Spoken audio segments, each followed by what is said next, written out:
Disclaimer, I don't have a DS capture card, so most of this video will be me talking over images. I will be using gameplay from 2 of the Switch Pokemon titles, but if you wish to just treat this kinda like a podcast, go right ahead. I admit my editing skills do need work. Okay, disclaimer over, let's get started. As a Pokemon Sword and Shield, we are now in Generation 8 of Pokemon, and I'd like to show you all a little pattern I've noticed.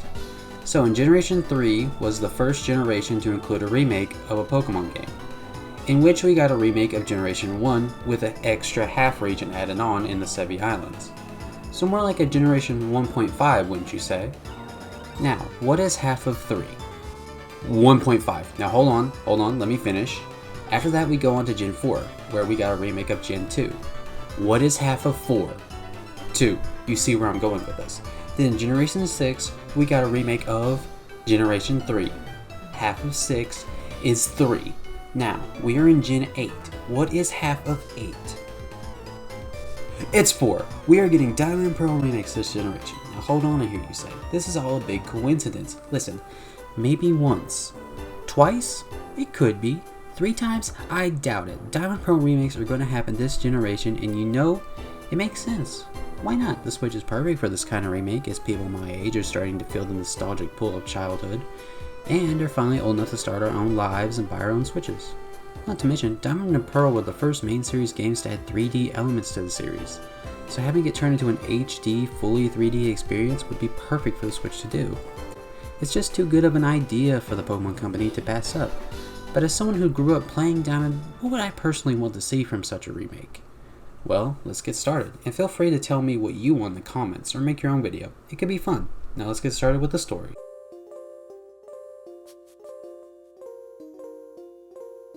Wait a minute, shouldn't the story be the same as the originals? Is probably what at least one of you is thinking right now, and to answer that question, no. Listen, I know people love the original story, but there isn't much. I personally am not a big fan of the stories in Pokemon, especially when I'm being constantly interrupted or being told about things I don't care for, or when the story itself really isn't that special, or if it just feels shoved in at the last minute. Listen, we can keep some of the plot beats of the original, but some changes need to be made. Okay, so maybe we can keep the start pretty much the same with little changes. You and a friend meet the professor, get a Pokemon, your friend tries to fine you a ton of money for being slower than a bullet train. But as soon as you hit Jubilife, we need changes. So as soon as you get there, you meet Looker, who's looking for an evil team. Yes, we are adding elements from Platinum in these remakes. We'll go over that more later. Anyway, this evil team isn't Team Galactic. Or at least it won't be the same Team Galactic. I feel like Team Galactic isn't a very good evil team. They're just kind of there until you storm the building then Mount Cornett, you know? I think making some changes to them could be a great idea. Cyrus, for example. Do any of you know why Cyrus is the way he is? Basically, he was asocial, and no matter what, he couldn't reach his parents' expectations. And now he wants to recreate the world without emotion or spirit. Yeah, it's a bit overboard. Well, how about we tweak some things about Team Galactic and its relation to the story? We can keep the basic stuff of Team Galactic. But after the battle at Veilstone Galactic building, and then when Cyrus says, go free Mesprit and the others, that's when Sharon, the admin from Platinum, that didn't do too much other than the post-game stuff in that game, decides to take over Team Galactic early, because to him, Cyrus is weak and has lost his way. And although maybe the other admins are a bit conflicted about it, the Grunts are all for it because they didn't really seem to understand what Cyrus's plan was, or at least they just didn't really know what they were doing at all. I may be remembering wrong, but I think I remember some of the Grunts saying they have no idea what they're even doing. So I guess they will follow Sharon because he'll pay them or something like that. But the other admins will be conflicted. I think they'll go with Sharon because Saturn is loyal to Cyrus, but even he didn't know Cyrus's full plan. So maybe he'll just go with Sharon. Jupiter would probably join because she wasn't really that fleshed out. I mean, I guess she was loyal. Now Marsh seemed to be obsessed with Cyrus, so I don't know, I guess the remake can change their personalities to respect Cyrus more for his strength, and then when they watch him lose, they betray him. This aspect admittedly needs some work. Anyway, after all the Galactics leave to Mount Cornett to either finish the original plan or do Sharon's new plan to take over the world or get rich or something, there really isn't that much to these guys, honestly. After that, Cynthia calls us up somehow, saying that the only way that the top of Mal Cornett is blocked off and only a Team Galactic member can open it. We'll go over my changes to Mal Cornett later. So, the player and Cyrus had to team up to stop Team Galactic. Wait, I hear you say, why would Cyrus ever think to stop his own team? Well, to get back track to his original plan. He's not good yet, but he still wants to get back on track to getting rid of his emotions and remaking the world. But he feels betrayed and he hates these emotions in him. As even in the games, like the original games, no matter how much he acted emotionless, he did still feel angry, annoyed, and he still had those emotions no matter how deep he tried to push them. He is the way he is because he never felt positive emotions before. Well, at least that's what I think after my research. I could be wrong, but the disappointment from his parents, the unhealthy obsession for Mars, and the loyalty from people who don't understand him, I mean, all this negative stuff has corrupted him. I mean, look at this man. He's only 27 years old, and he looks like an old man who's been through war and stuff. I know we make the jokes, but look at him. I think if given the chance to travel with the player to Mal Cornett, then he could reach an understanding. But wait, how are they supposed to travel together? Pokemon has never done that long a trip with another person following the player.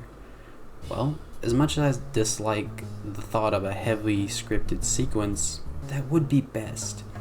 Let's say Team Galactic destroyed all but one path to Mount Cornett, and the player can't fly because Cyrus can't be trusted alone. Well, I could see the player and Cyrus taking that one path, and along the way he watches you battle and treat your Pokemon. Maybe you and him can help somebody along the way, and by the end, you show how Cyrus is changed by how he treats his Pokemon. Let's say a rock slide happens and Cyrus's Golbat is going to get hurt. Well, Cyrus can save it and then it will evolve into Crobat to get them out of there. I mean, we'd finally have an explanation for how someone without emotion can evolve a Pokemon that only evolves through emotion. Then blah blah blah, they get to the top of the mountain, stop Sharon from using the legendaries. Maybe he leaves one of his Pokemon behind to get hurt like in the manga. And then Cyrus saves this Pokemon, coming to a realization that Sharon is like him or how he used to be. And tries to help, blah blah blah, he declines, Looker takes him to jail.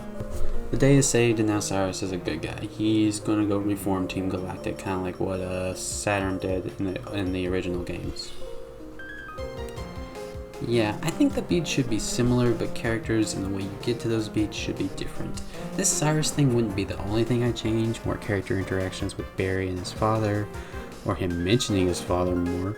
Maybe learning more about Cynthia's time as a helper to Rowan like the player is, giving more development to gym leaders and their stories, give us more info on Rourke and Brian's relationship, and how Riley was actually Brian's first choice for the Ortberg gym leader. I feel like there's a fascinating story between these two. And of course, other stories about other gym leaders, and to go back to Team Galactic, how about fleshing out the admins more? And please give the grunts of Team Galactic the ability to use Wurmple again.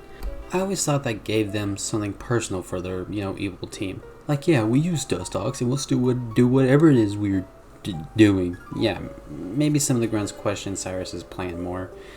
And Sharon, instead of wanting to start his own evil plans for when Cyrus is gone, he's just going to start it when Cyrus loses to the player, and when he allows you to free the legendaries. Of course, some of you guys are saying that they would never do this, and you're probably right. But we've barely scratched the surface of my ideas, and trust me, I don't think they'll use most of my ideas either. This is mostly what I want and what I think they could do if given enough time.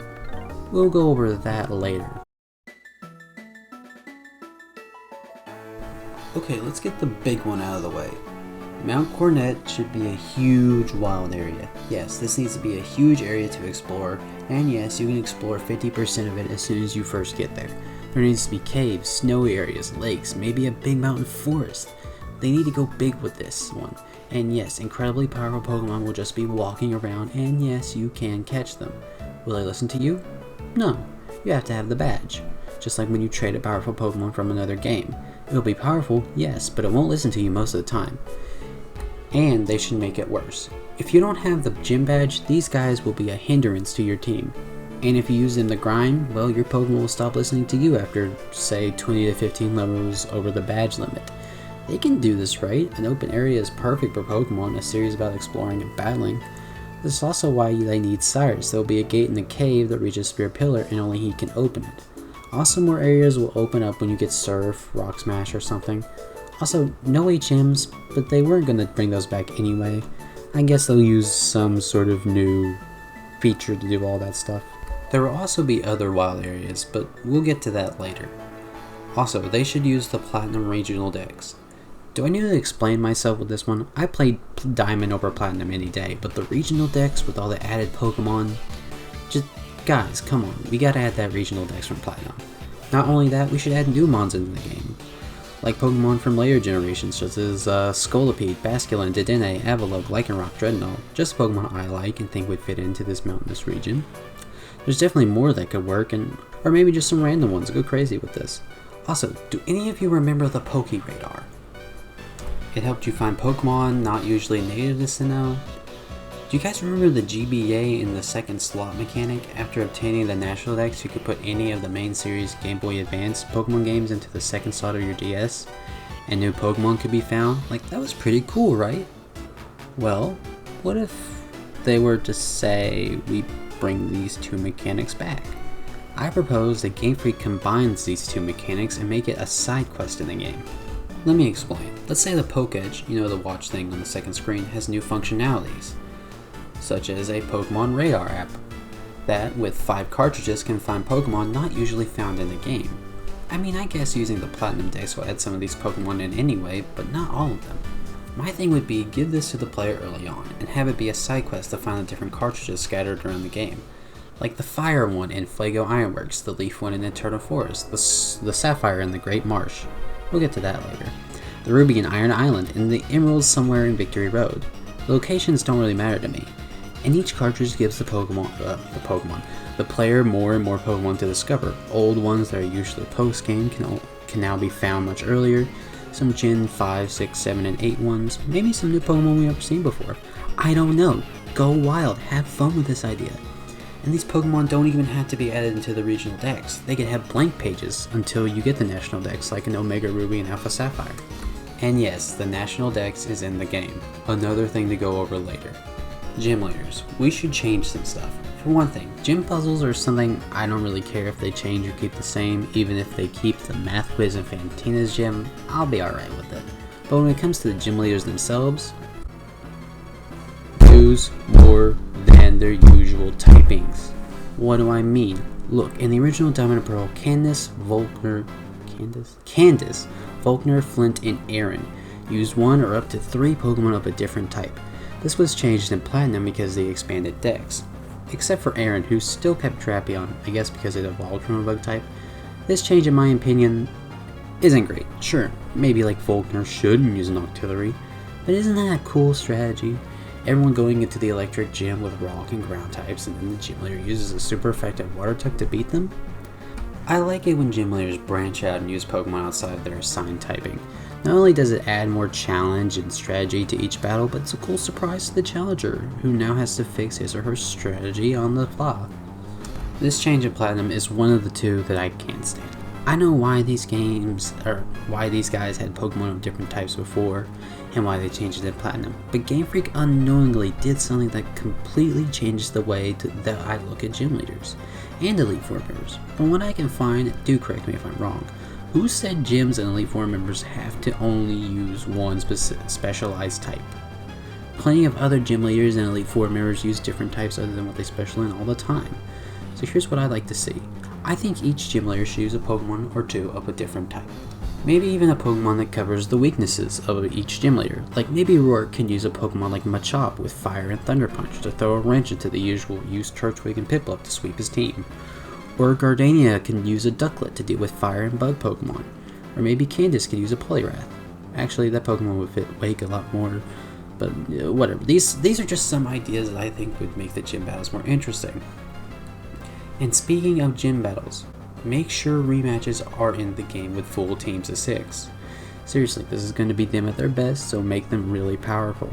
And another thing about gym leaders, I'm sorry, I just like the characters and the cool stuff with all the. I find gym leaders very fascinating. Anyway, Platinum made a mistake when it came to how it handled a small but important thing when it came to 3 of the region's gym leaders. In the original Diamond and Pearl, you could challenge either Maylene or Wake first, then do the other, then Fantina. In Platinum, they made a mistake. They made it so it goes Fantina, Maylene, Wake. Only in that order. Listen, I love non-linear gameplay, and Pokemon barely ever does it. So something as small as beating Morty and Johto and going straight to price is cool to me. One of the things that I like in Kanto that for some reason hasn't been milked out of that region is the fact that Koga, Erica, and Sabrina can be done in any order. And as soon as you beat Koga, you can add Blaine into that mix. Why don't they do this anymore? They create a huge non-linear area in Sword and Shield, but still made the gym challenge into a strict 1 to 2 to 3 boring linear mess. So when they remove any kind of non-linearity from these games, it does nothing but harm the experience in my opinion. Listen, they made this mistake in Platinum, and it just isn't as fun in my opinion. So what I propose is for these gym leaders specifically, because they probably won't do something as cool as let you battle Vulcan first, they should allow you to battle these 3 in any order. And they should have a team for whether you face them first, second, or third. 3 teams. I have a little thing on screen to visualize what I want, or what I think they should do. Listen, there's no way they'd add 8 gyms back into the game. So they don't need to worry about you being Fantina and going straight to Brian. Because you'd still have to do the Cynthia stuff first. But anyway, please fix this little mistake and give us that little taste of non-linear gameplay that, in my opinion, would take the series to a next level. Whew, alright, let's see. We talked about my 2 biggest complaints in Platinum, so let's talk about the other things I said I'd get to. Starting with other wild areas. First, the Great Marsh. Even I'm not sure if this should be a huge wild area, but I enjoy the idea of it, so I'm gonna put it out there. And I think they could do something with this big swampy area. They could use trains to travel around. It could be fun, and also I don't think I mentioned this, but all Pokemon in every route or area will be overworld encounters, no more random grass encounters.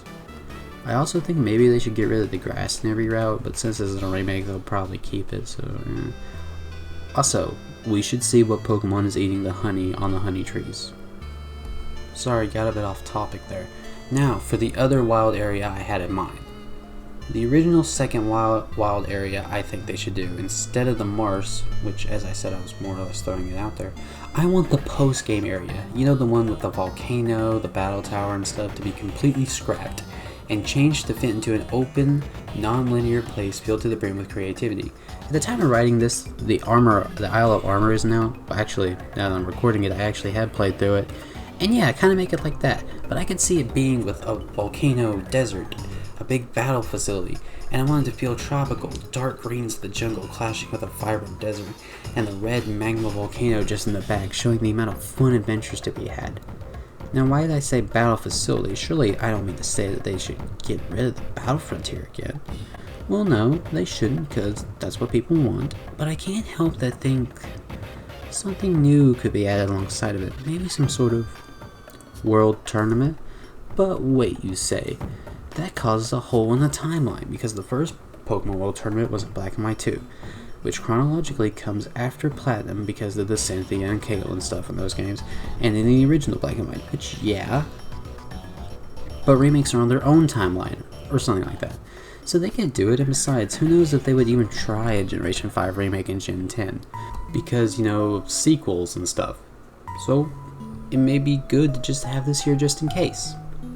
I don't know, this is another idea like the Great Marsh. I could give or take on it, honestly. Oh, and the routes below Sand Gym Town, where the old Power Park used to be, they need to make something completely new out of that. It's a good place to flex those creative minds and just come up with something completely brand new. But that leaves us with the other thing I said I'd get to.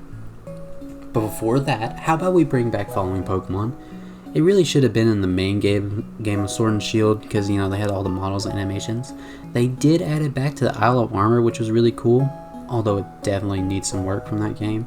And since Diamond and Pearl are technically the first games to bring it back after Yellow, you know, because of Amity Square and stuff, I think it'd be pretty nice if they did this feature all throughout the game. I know they couldn't do it in like towns with a Whale Lord, but yeah, it'd be pretty cool. Yeah, you guys want to talk about the National Dex, right? Yeah, the National Dex will be in this game. Listen, after the DLC, Sword and Shield will have around 600 Pokemon. And let's be honest, they probably would make more DLC because there's at least 200 more Pokemon to add to the game. And if they do, they can add like 100 more Pokemon per DLC area. And I can see 2 more areas like the Bow Jungle or the Scepter Desert. I mean, they can sell it for another $30 to make up for the amount they would have made from a Sharp Sword and Sturdy Shield. But like, what does that have to do with the remakes having the national decks, you say? Well, if they do more DLC, they'll have all the Pokemon ready and they'll just put it into the game. And I'm serious about following Pokemon. I really like that feature. It really does need some work from the Isle of Armor though. Anyone else notice that your Pokemon just kind of like are really slow?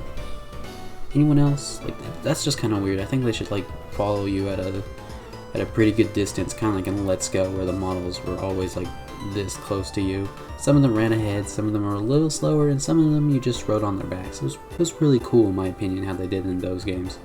And that's probably how they should do it in the Diamond and Pearl remake. I know this is a lot of stuff, which is leading me to say this. I don't want this game to come out until at least 2022.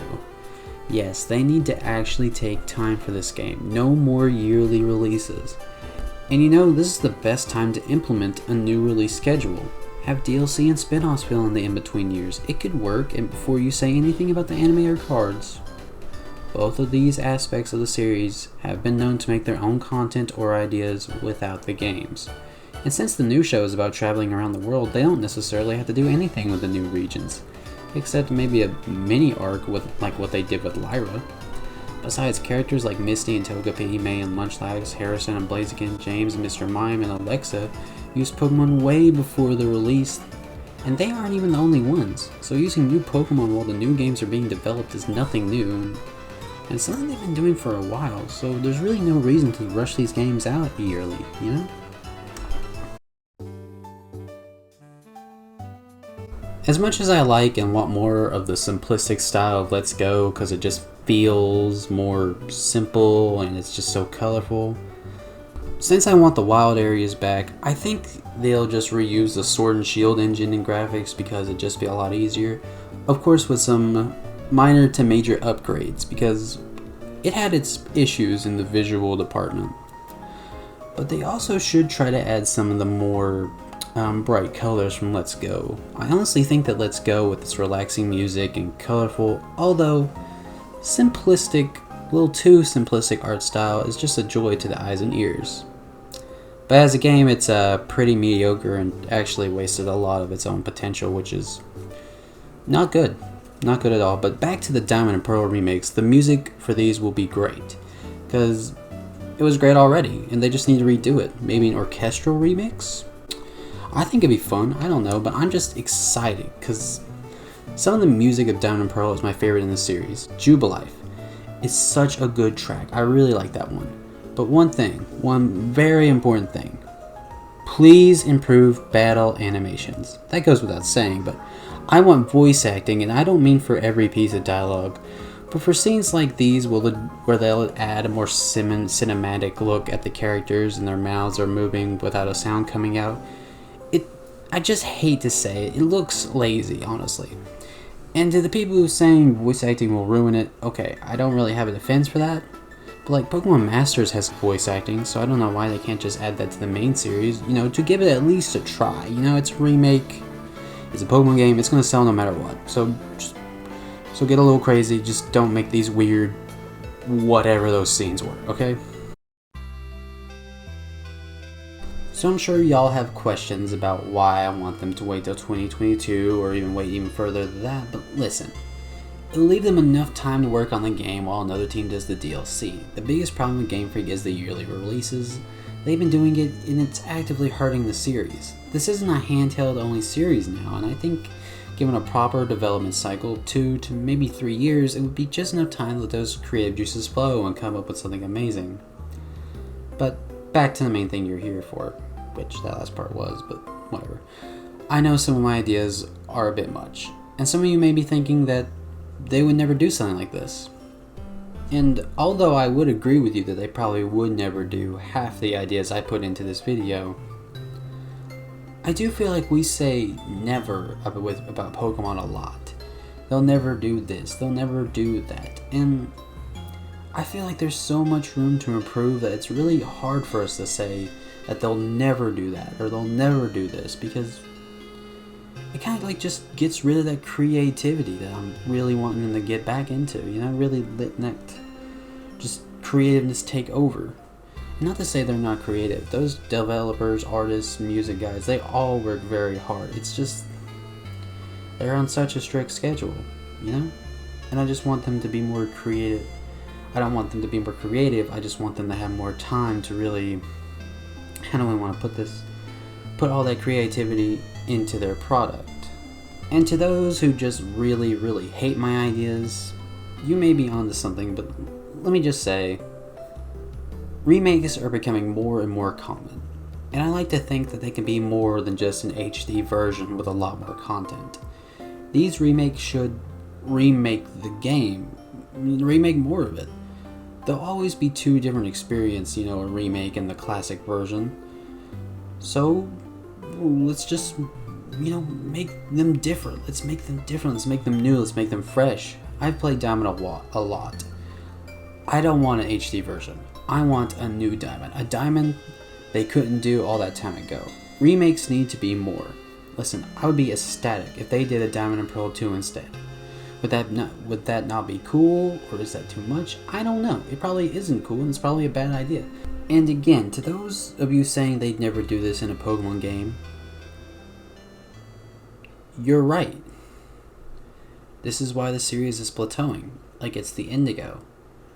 We buy these games and say how great they are, and when people have negative opinions, we shut them down because it's Pokemon, a series that'll never get better. People either won't let other people have negative opinions or say that the series won't get better, so who cares? Listen, I bought Shield in the DLC. I'm just as much as part of the problem for this series plateauing, but I still think they could do more if given more development time. And now is the perfect time to do so. They can do anything they want and make a ton of money, so why not get experimental with it? Have fun with it. It's a Pokemon game and a remake, so it's going to sell well, so why not?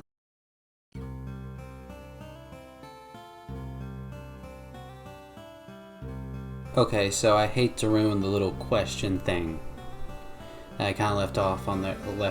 I kind of ruined the tone with this, but listen. I watched that little Pokemon thing yesterday. Right now, when I'm recording, it's 6 days away before they do that other little announcement, and I think we all kind of know what that's going to be. By the time this video comes out, it could be tomorrow, it could be a couple days before, I don't know yet. I haven't started editing. This is just the point where I record. I just want to say, if this is a Let's Go Johto instead of DLC, then my opinions and all that stuff do not change. DLC would have given them a chance to implement those Pokemon before a Diamond and Pearl remake with the National Dex. And I'm still pretty sure that is what they're going to do. They're going to bring in a Diamond and Pearl remake with a National Dex. But listen, even if they don't do the DLC and they don't just make those Pokemon for that, they'll still be making all the 200 some Pokemon left. And then for this new game, they're probably going to announce next Wednesday or tomorrow or whatever. It's gonna be a Let's Go Johto. I think we all, and I have my own thoughts about that, and I think we all know that's what it's probably gonna be. And if that is what it is, cool. My opinions don't really change whether it's DLC or Let's Go Johto. I still think they're gonna bring the National Dex back. So I just wanted to put that out there just in case, it is Let's Go Johto, and people are like, well, it's not DLC anymore, so your entire thing's invalid. No, it's not. It's not. It's just another way for them to have more time to work on a Diamond and Pearl remake. Seriously, guys, if this Let's Go Johto, because Let's Go Johto is going to be a lot bigger than these DLCs, at least I'm pretty sure, I don't know how big the Crown Tundra is going to be. It is supposed to be bigger than the Isle of Armor. The Game Freak is seriously needing a break. I hope their main team is not working on whatever that Let's Go Johto thing is. But I've kept you guys long enough. I'm gonna get out of your hair. Thank you guys so much for watching. If you have any of your own thoughts or opinions, please leave them down in the comment section below. I really want to get a discussion going for this kind of thing. But anyway, with all that out of the way, have a good rest of your day.